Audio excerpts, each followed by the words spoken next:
Date of the day. I hope you had a fantastic night. It's a very important question we don't get to ask ourselves how we're feeling quite often, and really mean it.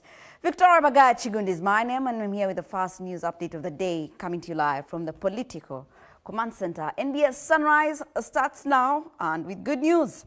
President Yoweri Museveni launched Uganda's oil drilling developments ahead of his production set for 2025. In his speech, Museveni explained how the country will benefit from the oil developments, hence asking the locals to invest more in agriculture in order to get more on that oil money. Take a look.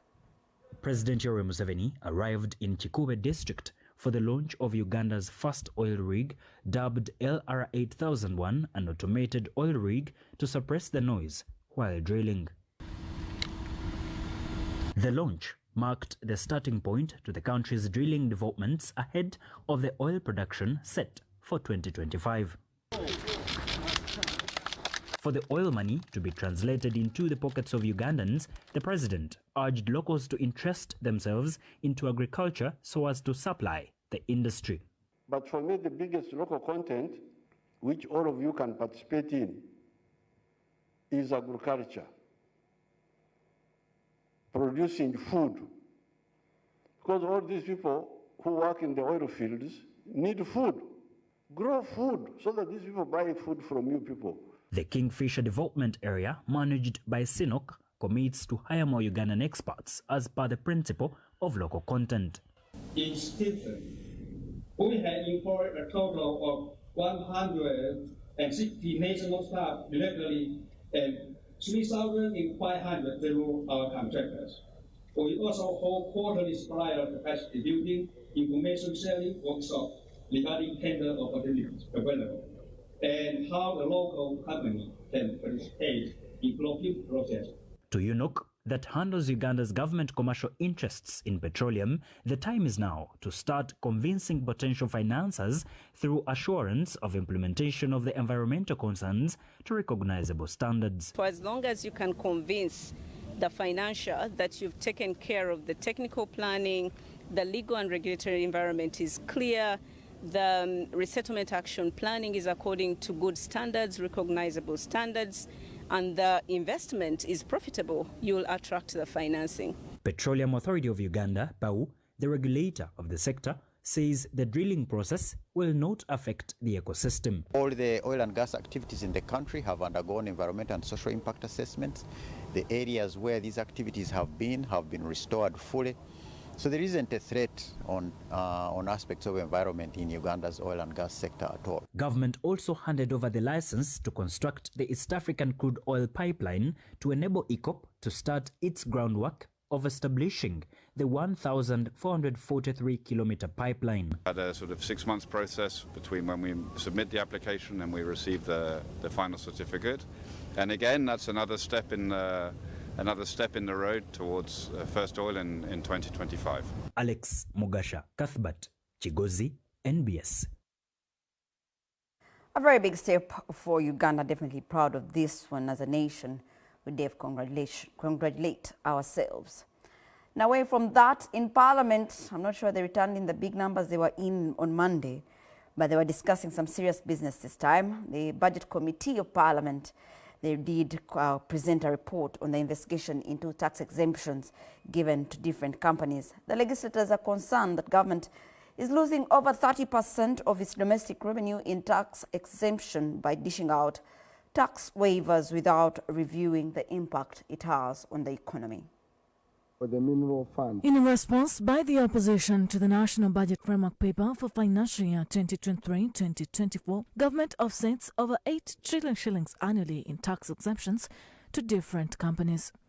Top beneficiaries include All Palm Uganda Limited, Roofing Rollings Mills Limited, Steel and Tube Industries Limited, and Fine Spinners Uganda Limited. Other companies include Uganda Post Limited, University of Kisubi, Financy Construction SPV Limited, and International Specialized Hospital Uganda Limited, which were exempted from pay as you earn. The danger is strategic level, is that you are having industry that are on oxygen all the time. So the whole business today to be rich is to get free money from government and you don't pay tax. With the accruing sums of money lost in tax exemptions, Budget Committee members called for an audit into government tax waivers to establish the status and impact on the economy. So why should the taxpayers' money go towards an agency that has totally failed to do what it's supposed to do? And we intend to block this funding. Whatever it was, we need to set up a committee to investigate these tax exemptions so that we know that we are dealing with real figures. On one end, we are saying, oh, government does not have money, we can't pay salaries for teachers.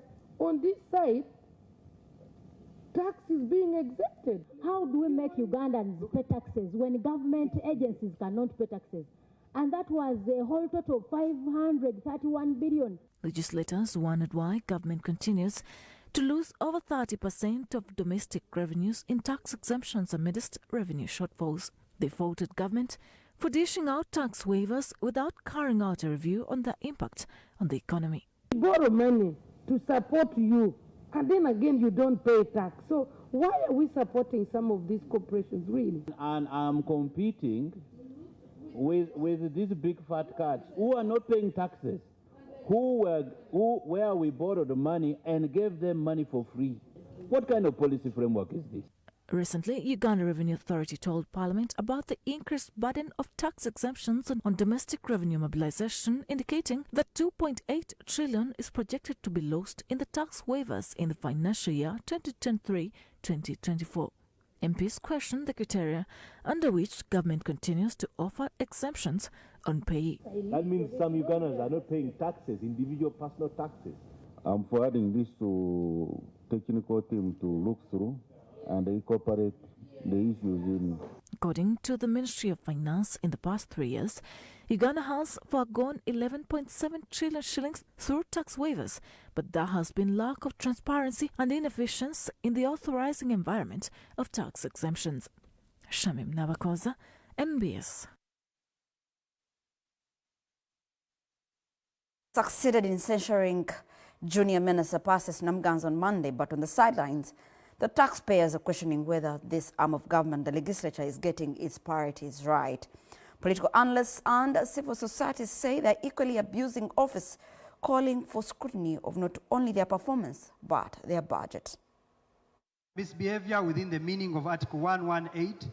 A special sitting that started earlier than usual, with the House full to capacity, intended to discuss over 12 issues on the order paper. But when business began, everything else did not matter, as the censure of Lands Minister Persis Namganza took precedence. And by the time the House went to sleep, it was a win for the legislators. Namganza had been censured. Elsewhere, the taxpayer, who rarely sees such attendance in the House, was left wondering whether this should be considered a matter of national importance. Namganza is an elected MP.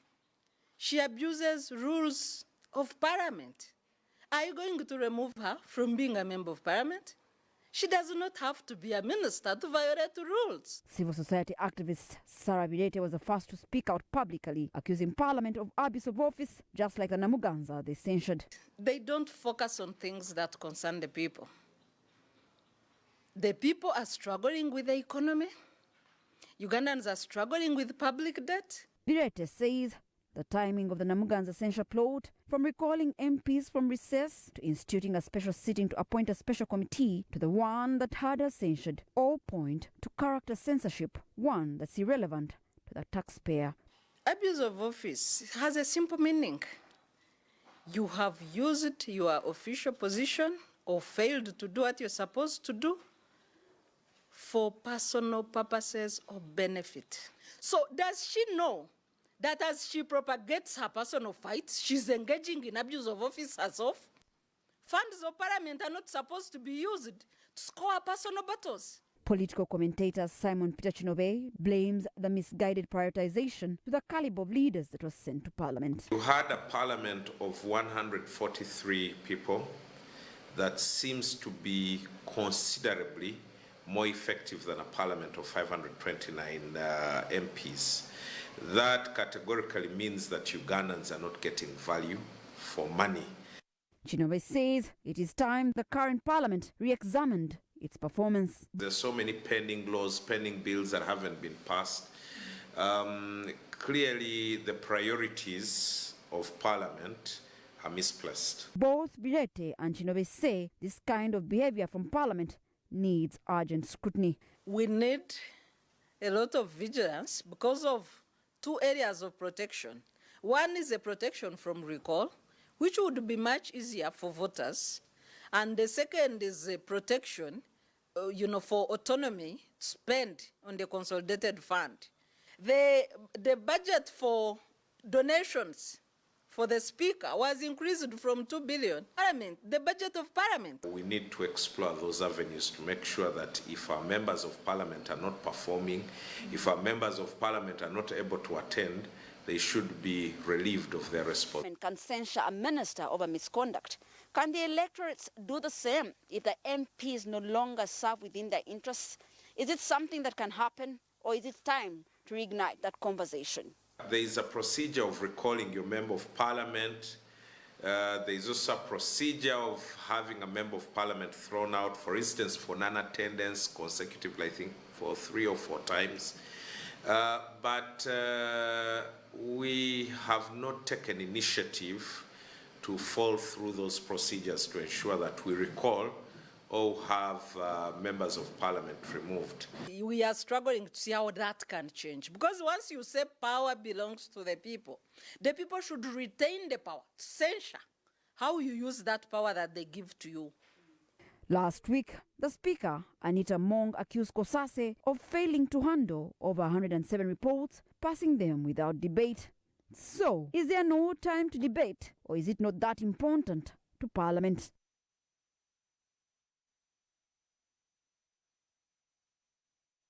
Well, very big concerns for the taxpayer, if you ask me, if they can throw away a minister they no longer want to work with over misconduct. Can they also be thrown away, this time for a more sensible reason, failure to deliver on their mandate? Well, away from that, government risks losing the bigger part of the 863 trillion shillings ADB loan to construct the Kampala-Jinja Express Highway, to paying interests and commissions even before the actual construction kicks off. The Auditor General's report indicates that in 2020-2021, 3 billion shillings was paid to the lender as commission fees. Now, legislators and civil society groups are bitter at the delays and are artificially caused by some of the individuals in government who are seeking selfish gains from the road construction project. We have more in this report.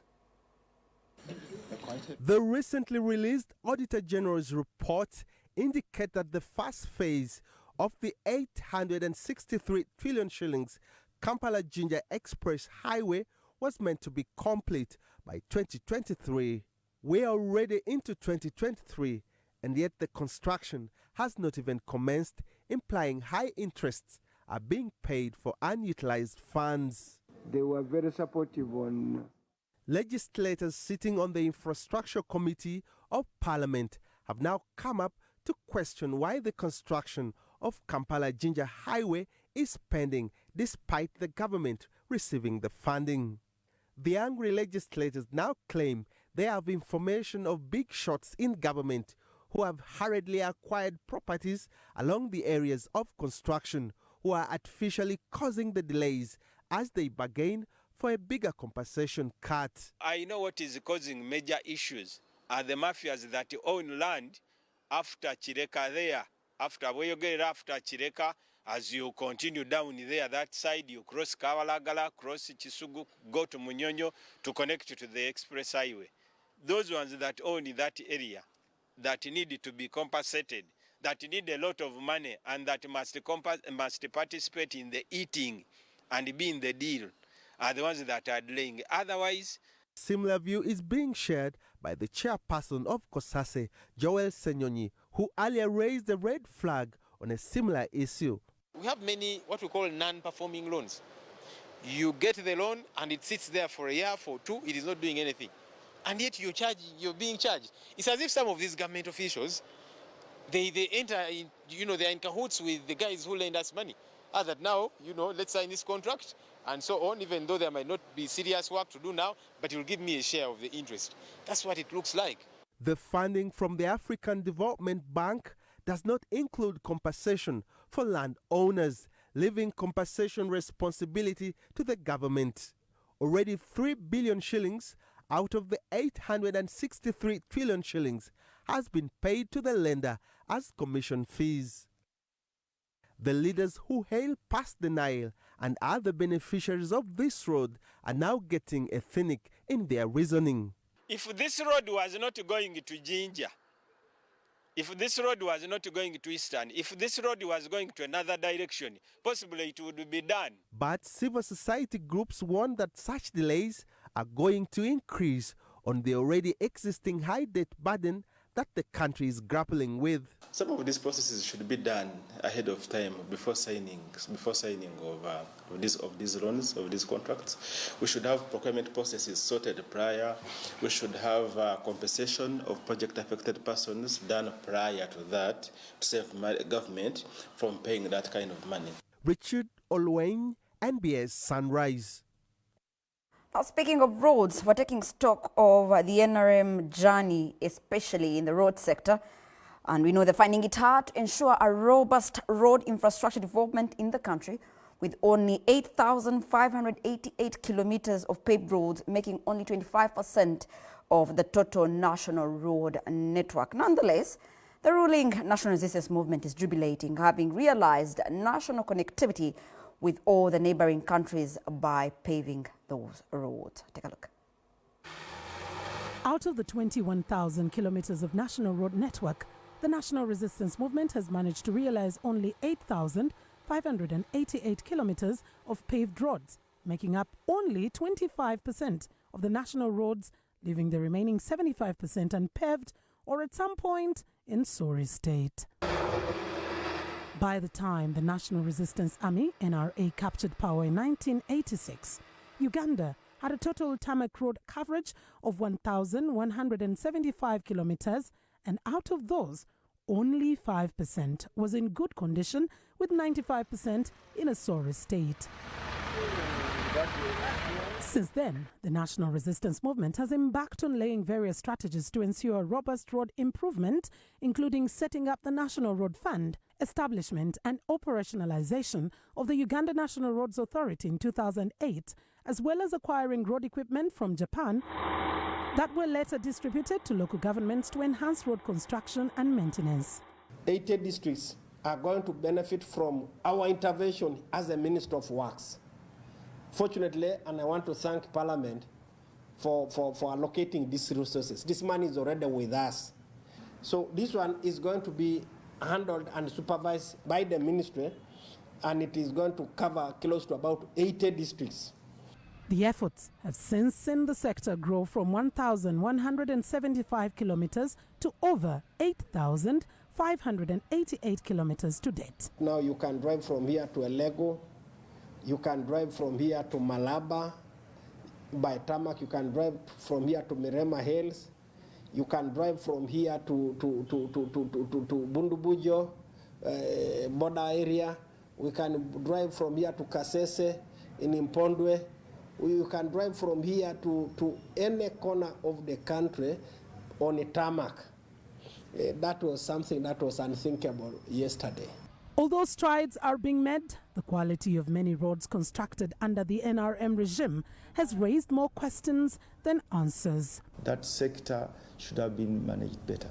If you look at our neighbors, Kenya, Rwanda, and Tanzania, and you look at the infrastructure and the cost of the roads and the value for money, it is really surprising that these people can even go out to say that they have something to achieve and they cannot fail. They have already failed. We can comfortably celebrate the opening of the country. What we have not done, however, adequately is the internal connectivity of district to district by tarmac. We have not yet paved so many roads internally. Apart from the great work that we have been able to do in the oil wells of Hoima area, many districts still are lagging in as far as paved roads are concerned. With a promise to transform Uganda, questions arise on when this dream will be fulfilled, given the speed at which the roads are being constructed. Have we done 100%? Not yet. There are still areas that need to be opened up. We are working on Karenga so that you can now access Uganda through Kidepo. We are working on the Amudat side so that you can be able to access Uganda from Amudat. And obviously, the Bunyoro region is one region which has benefited from the roads infrastructure. Before the NRM took over power, the road network was the worst. You go to the Ministry of Works, it is underfunded, but even the funds that are given out are misappropriated. All the contracts are given to foreign contractors. Local contractors have been phased out. But we still have a lot to do. We still have a lot to do, mainly when it comes to the Maram roads. After the rains, you just see most of the places inaccessible. We still have a lot to do, but we have also done a lot. As for Kampala, I am happy to report that resources are also being mobilized so that we have massive response to the rehabilitation. Kampala is no longer just maintenance. We need rehabilitation of most critical roads in the city.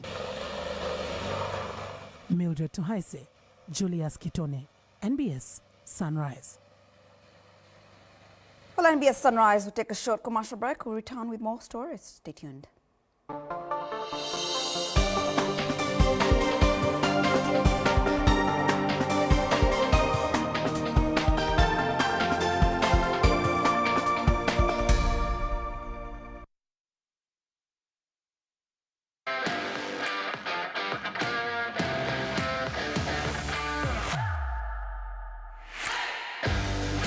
Omnipresent now to the Maverick Kasule. There's a body charge in there. The referee points to the spot. I think on the replay, I think the referee could be right. If you see it from the back, I think we need to see the replay from behind. You see, he just pushed the man off the ball, and I don't know how. I think the referee could have a case here. To take the lead in this game in what is being looked at as a controversial penalty. Sharif sends the goalkeeper sprawling the wrong way. Brought to you by MTN, the official broadcast sponsor.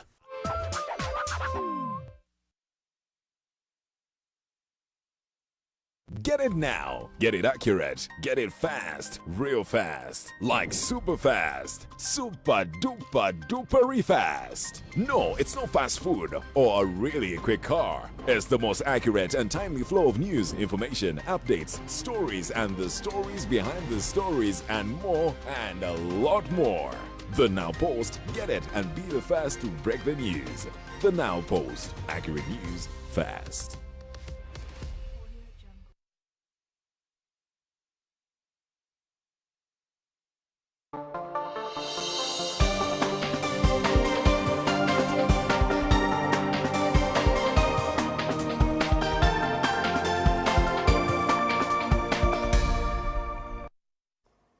Good morning once again. You're watching NBS Sunrise. For those who have just joined us, in Masaka, the High Court issued an order allowing Member of Parliament Alan Sewanyana to receive specialized treatment after the legislator's lawyer told court they were seeking bail for the MP so he can go for further treatment.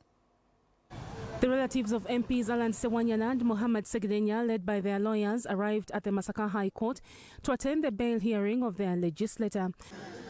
The court was full to capacity, and it was expected that MP Alan Sewanyana would appear in the High Court in Masaka to start his bail hearing.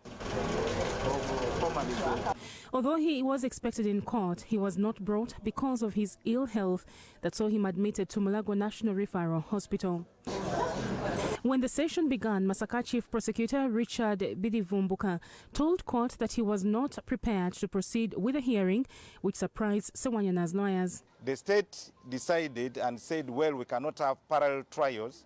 It will be exhausting and it will be unfair if there's a trial in Kampala and there's a trial here. So in other words, they said they were not ready for the hearing. Outside court, Kele Balaka, who represents Sewanyana, said Justice Lawrence Tweyanze had ordered that Sewanyana be taken for specialized treatment. Court say in the meantime, it ordered for specialized treatment. But the good news is, at least, we are not going to have a hearing which is going to be prejudicial. Sewanyana's bail hearing has been adjourned to 13th of February.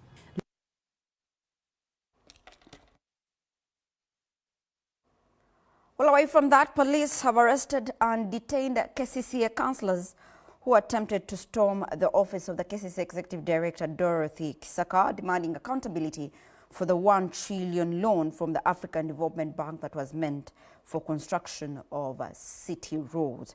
The Deputy Lord Mayor, Doreen Nyanjura, has instituted an investigation into how the money was spent and maintains justice will prevail. The state of roads within the capital Kampala dominated the discussion in the City Council meeting at City Hall. However, in a turn of events, frustrated by the persistent reports of inflation of the cost of maintaining city roads, the KCCA councillors decided to walk out of the meeting, demanding explanation from the Executive Director, Dorothy Kisaka, on the claims. We need to close those offices. There is no way where the technicals can leave their offices to sit and litigate offices, litigate the taxpayers' money when they cannot implement anything on ground. Now, if you give me the permission, I can leave the team and we go to those offices. This prompted police action to stop the scuffle, and in the process, some of the councillors were bundled onto a police truck. That one. Arrest him. Let me, what's up? I'm an honorable councillor here, man. I'm not a goon, man. I'm not a thug. I ain't aware. I'm a thug. I'm not a thug. In the disrupted meeting, the councillors accused technocrats of paying a deaf ear to the claims and reports that the cost of road construction within the city was being inflated. It had also been noted that trillions of shillings meant for roads had been diverted to other activities, including funding of women and youth programs. Madam Speaker, $11 billion, which translates to 41 billion Uganda shillings, has been allocated for compensation and resettlement. However, as you all know, the public donated land to the authority at no cost. This council needs a justification for this allocation. The Deputy Lord Mayor, Doreen Nyanjura, has instituted investigations into the matter and has also written to the IGG about the same. And that process is ongoing. We already petitioned the leader of opposition in Parliament and requested him to run after the cartel that has made it a habit to misuse the taxpayers' money in Kampala. Olivia Nakalembe, NBS, Sunrise. Well, if you ask me, I love the fact that the councillors were paying really critical attention to those numbers, if you can see in the video. And the frustration really is not only on their end. On the other side, the taxpayer is feeling it in bills, you know, to repair cars, in accidents. Is there something that can be done? That's always a question sung quite often, but never gets the answers. Victoria Bagaya Chigundi is my name. I'll leave it here for now. Good morning.